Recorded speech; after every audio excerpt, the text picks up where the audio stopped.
अरुणाचल में हर जगह इलेक्शन का माहौल है और हर ज़िले में आप जो है लोगों को रैली करते हुए पाएँगे, कैंपेन करते हुए पाएँगे और कुंसा में भी वही हाल है।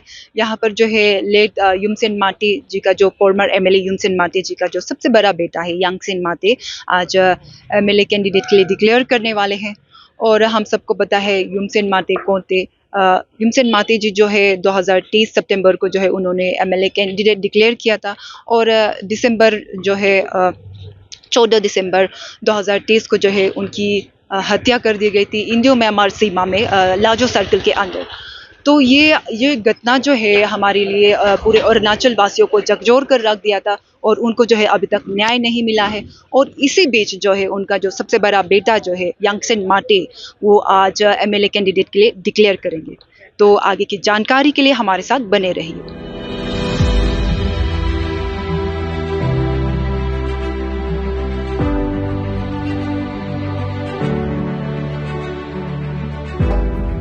मिलकर बैठकर जो डिक्लेरेशन दिया है कि आने वाले इलेक्शन में वो 56 कॉन्स्टिट्यूंसी के लिए एमएलए कॉन्टेस्ट करेंगे, उसके लिए मैं बहुत बहुत दिल से आपको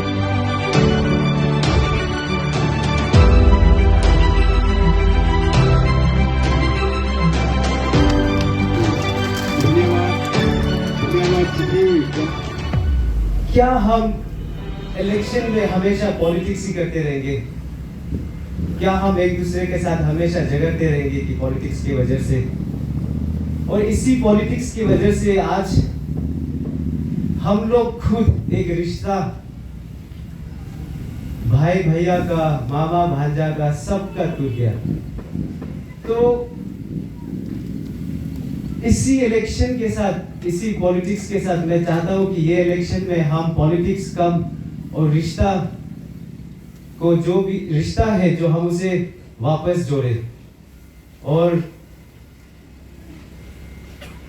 आज मैं यहाँ इलेक्शन में खुद के लिए नहीं, मैं आज यहाँ पिताजी के लिए, पिताजी के सपने के लिए, जो पिताजी ने आप लोगों के साथ बैठकर जो सपना आप लोगों ने साथ में देखा, मैं उसी सपने के साथ जोड़कर आप लोगों के साथ इसी इलेक्शन में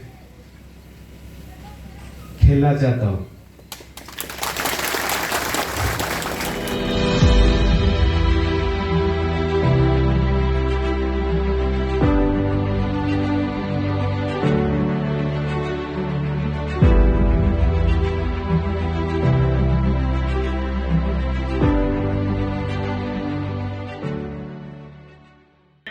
तो सर सबसे पहले मेरा सवाल रहेगा कि आप ऐसी क्या चीज़ है आपको जो है राजनीति के मैदान में उतरना पड़ा, तो वो क्या रीज़न है? सबसे पहले थैंक यू अरुणाचल मिरर को, इतने दूर से आप लोग यहाँ आए हम लोगों के आवाज़ को और भी दूर तक, हमारे पूरे स्टेट नहीं पूरे नेशन तक पहुँचाने के लिए। तो मेरा पॉलिटिक्स में घुसने का रीज़न यही है कि पॉलिटिक्स में इतना पावर है कि लोग अच्छाई भी कर सकते हैं, बुराई भी कर सकते हैं और चेंज पॉलिटिक्स ही लेकर आ सकता है। तो आज मैं अच्छाई के साथ चलकर हमारे लोगों के लिए, हमारे कंस्टिट्यूएंसी में जितने भी सारे कम्युनल हो गया या जो भी है, हम लोग उसे हटाकर सबको एज ए वन फैमिली मैं इसी के ज़रिए मैं सबको एक यूनाइट करना चाहता हूँ। तो सर आप पॉलिटिक्स में ज्वाइन करने से पहले आप क्या करते थे, हमें थोड़ा सा बता दीजिए, आप कहाँ थे? ओके, पहले तो मैंने अपना कॉलेज दिल्ली यूनिवर्सिटी हंसराज से किया। फिर उसके बाद मैंने दो स्टार्टअप है मेरा। तो एक है मिरर एसआई और थांग ग्रीन्स बोल के। तो थांग ग्रीन्स तो आपका लद्दाख में है और मिरर एसआई ईटानगर में ही। तो ये फार्मिंग था, इंडोर वर्टिकल फार्मिंग। तो वही स्टार्टअप के साथ ही मैं लगा रहा था, लेकिन अब सिचुएशन ऐसा आ गया कि उससे भी बढ़कर मुझे अभी अपने लोगों के लिए, उनकी सेवा के लिए मैं पूरी अपनी ज़िंदगी मैं उनकी सेवा में ही गुजारूंगा। तो सर मेरा सवाल रहेगा कि 56 कुंसा जो असेंबली कॉन्स्टिट्यूंसी के जो कुंसा वासियों के लिए आपका विजन क्या रहेगा? सबसे पहले मेरा विज़न तो यही है कि सबको एक साथ लेकर आना, एक फैमिली बनाना, क्योंकि हमारे यहाँ पे इलेक्शंस की वजह से बहुत सारे बिखर गए। कभी कोई बोलता है आप नोकते हो, आप ओलो हो, आप यहाँ से हो, तो वो कम्युनिटी चीज़ को मैं हटाना चाहता हूँ। और पिताजी के भी वही सपने थे, पिताजी का सपोर्टर्स भी सारे कम्युनिटी से है, तो उनका भी यही सपना था। तो मेरा भी वही पहला सपना होगा कि मैं सबको कम्युनल से हटाकर एक परिवार की तरह जोड़ना चाहूँगा। तो सर पॉलिटिक्स में आगे बढ़ने के लिए सबको जो है एक पॉलिटिकल पार्टी से जुड़ना पड़ता है, तो आप कौन से पॉलिटिकल पार्टी ज्वाइन करेंगे? मैंने इसी 19 जनवरी को बीजेपी पार्टी पे ज्वाइन किया है। सो और मुझे पता है कि ये भारतीय जनता पार्टी ही एक ऐसा पार्टी है जो चेंजेस लेकर आ सकता है। Thank you so much sir. तो ये थे 56 कुंसा वेस्ट असेंबली कॉन्स्टिट्यूंसी से यांगसेंग माते, जो कि इस बार की जो विधायक के लिए उम्मीदवार है। हम आशा करते हैं कि उनकी जो पूरी जो मनोकामनाएं हैं वो सफल हो और कुंसा वासी जो है उन्हें एक अच्छे लीडर के तौर पर याद करें। आप लोग आए हैं, बहुत अच्छा हुआ। मैं नामचे काम हुआ, फॉर्मर जेडपीएम दादम ब्लॉक। मेरा गांव जो है लाहो एक हमारा कॉन्स्टिट्यूंसी में एक बड़े गांव में एक है जहां 1000 से ज़्यादा वोटर्स हैं।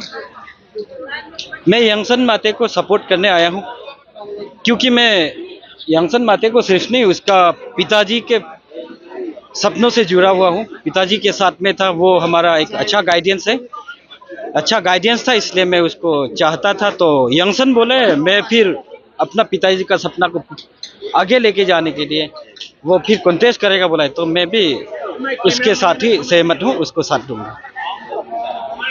तो आप कुंसा वासियों को क्या कहना चाहेंगे? यांगसेंग माते को क्यों सपोर्ट करना चाहेंगे? हाँ, मैं अपने कॉन्स्टिट्यूंसी वासियों को यही कहना चाहूँगा कि इस दुख घड़ी में, ऐसा दुख समय में जो यांगसेन माते ने जो हिम्मत किया है अपना पिताजी को खोने के बाद भी, वो अपना कॉन्स्टिट्यूंसी के लोगों को सर्व करने के लिए, अपने कॉन्स्टिट्यूंसी के लोगों के लिए अच्छा काम करने के लिए अगर हिम्मत जुटा पाता है तो ये बहुत ही बड़ा बात है। ऐसे में कोई भी ऐसा कट्टर दिल वाला होना नहीं चाहिए हमारे कॉन्स्टिट्यूंसी में। हर कोई प्यार से उनके सपोर्ट में आना चाहिए। मैं हर किसी को यही अपील करूंगा, प्लीज़ आइए, जोड़िए और हम लोग आने वाले सपने को साकार करने के लिए हम लोग साथ में जुड़ेंगे, अच्छा काम करने के लिए। आज का दिन में तो ऐसे तो हम लोग उसका पापा का था, तो उसका पापा का हम लोग का 100% वाला था, तो ड्यू टू सम सर्कमस्टेंस हो गया। फिर भी आज उसका बेटा जो आज का दिन में खुद डिक्लेयर किया कि मेरा पिताजी का जो ड्रीम्स है उसको हम क्लियर करेगा उनके।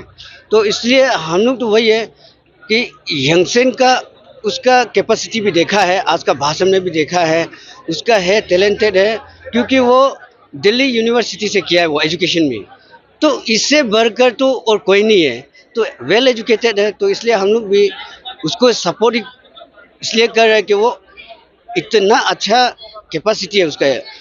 तो वो वाला जो हम लोग का 56 कंस्टिट्यूंसी में उसका भी एक और डेवलप लाएगा, हम लोग तो वो सोचा। क्योंकि पहले हो सकता है छोटा बड़ा कोई ऐसे हो सकता है, फिर भी आजकल छोटा बड़ा नहीं, वो वेल एजुकेटेड है, तो एजुकेटेड वाला का उसका अलग ही उसका टैलेंट होता है। तो इसलिए हम लोग का ये 56 में हम लोग इतना सपोर्ट करके उसका अभी 100% है हम लोग का। और उसका जितना ये आज का डिक्लेरेशन में हुआ था वो वाला चीज़ जो रेडीमेड वाला हम लोग, क्योंकि ये नया नहीं है, ये Yangsen he is not a new candidate, वो पुराना से है। तो इसलिए हम लोग का आज के दिन में हम लोग अच्छा ही सपोर्ट कर रहा है, क्योंकि आज थोड़ा यहाँ में कुछ हम लोग का उसका भाषण भी सुना है और कभी उसका साथ भी नहीं बैठा था, फिर भी उसका कैपेसिटी देख के हम लोग सपोर्ट किया है। हम लोग का 100% 56 में यांगसेन को ही हम लोग जिता के लाएगा। आपका नाम बता दीजिए। मेरा नाम किजेन होमतो सेन्यू का है, XSM लाजू सर्कल का है। वैसे तो मेरा नाम थोकवांग गोंगपड्योंग है। मैं लाजू विलेज से बिलोंग करता हूँ और लाजू विलेज का चीफ काउंसिल का मैं एक मेंबर हूँ। लाजू का गोंगवा हूँ मैं, और मैं भी एक जेपीएम कॉन्टेस्टेड हूँ। लास्ट 2020 को मैंने जेपीएम कॉन्टेस्ट किया था, तो मैं सक्सेस तो नहीं हो पाया, पर आज मैं मेरे भाई श्री यंगसन माते के साथ हूँ। मैं उनके सपोर्टर, मैं उनके वर्कर हूँ, मैं उनके सपोर्टर हूँ। तो क्या क्वालिटी देखिए आप यंगसन माते को? देखिए, आप लोगों से मैं ये कहना चाहूँगा, हमारे 56 कॉन्स्टिट्यूंसी में हमारे यहाँ पर जो 10 साल से जो चल रहा है, यहाँ पे बहुत ही कम्युनलिज्म चल रहा है। हमारे दादम सर्कल, लाजू सर्कल, खीती थिंसा ऐसा सिस्टम बन गया है विदिन 10 इयर्स। तो जो हमारे यहाँ पे जो फॉर्मर एमएलए साहब थे, लेट इमसन माते, जो यंगसन के पिताजी हैं, उनके विचार, वो जब वो एमएलए बने थे उनके ये सब नहीं था। जब वो एमएलए था ऐसा कुछ एरिया, लाजू एरिया, दादम एरिया, खीती थिंसा ऐसा नहीं था। अभी एरिया का नाम आ गया, 3 एरिया 2 एरिया ऐसा बोलता है, डिवाइड हो गया। तो वो चीज़ जो माते साहब का सोच विचार में था कि वो चीज़ नहीं होना है। आज जो एमएलए बनते हैं वो है 56 के लिए, ना ही दादम के लिए, ना ही लाजू के लिए, ना ही खीती थिंसा के लिए। जो एमएलए बनते हैं वो 56 के लिए बनते हैं, 56 के ओवरऑल डेवलपमेंट काम करने के लिए। तो वही विचार माते साहब के थे, और आज जो उनके बेटे श्री यंगसन माते जो हैं, वो उनके पिता के विचार, उनके पिता के जो सपने हैं, उनके पिता की लेगेसी को कंटिन्यू करने के लिए वो आज उनके पिताजी की जगह में आज वचन लिया है कि वो एमएलए कॉन्टेस्ट करेंगे। और यंगसन एक एजुकेटेड लड़का है और एक डायनेमिक है, एनर्जेटिक है। तो हम लोग यंगसन के पिताजी के याद में भी, और यंगसन का जो एक एजुकेटेड पर्सन और ऐसे यंग यूथ, हम लोग उनके साथ अभी हम लोग साथ दे रहे हैं।